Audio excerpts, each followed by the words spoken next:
ಸಮಸ್ಯೆಗಳು ನೀವು ಹೇಳ್ತಾ ಇದ್ದೀರಿ, ಪೇಷಂಟ್ಗಳು ಹೇಳಿಲ್ವಂತ್ರಿ.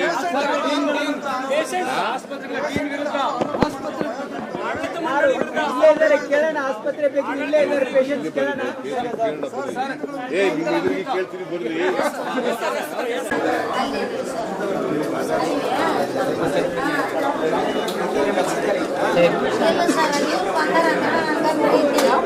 ಕೆ ಪಾಟೀಲ್ರು ಅವರು ಅಲ್ಲಿ ಬರ್ತಿದ್ರಲ್ಲ ಸರ್, ಅದಕ್ಕೆ ನಮ್ಗೆ ಇವರು ಅಲ್ಲೇ ಇದ್ರಾಗ ನೋಡ್ತಿದ್ದೆ ಟಿವಿ ಒಳಗೆ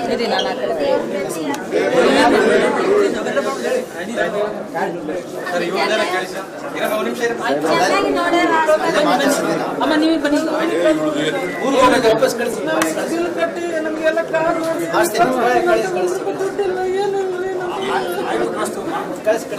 ದುಡ್ಡು ಆಸೆ ಮಾಡಿಲ್ಲ ಸರ್.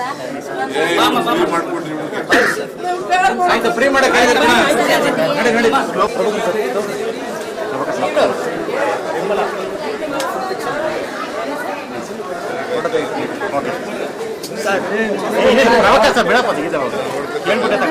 ಒಂದು ನಿಮಿಷ ಮೇಡಮ್.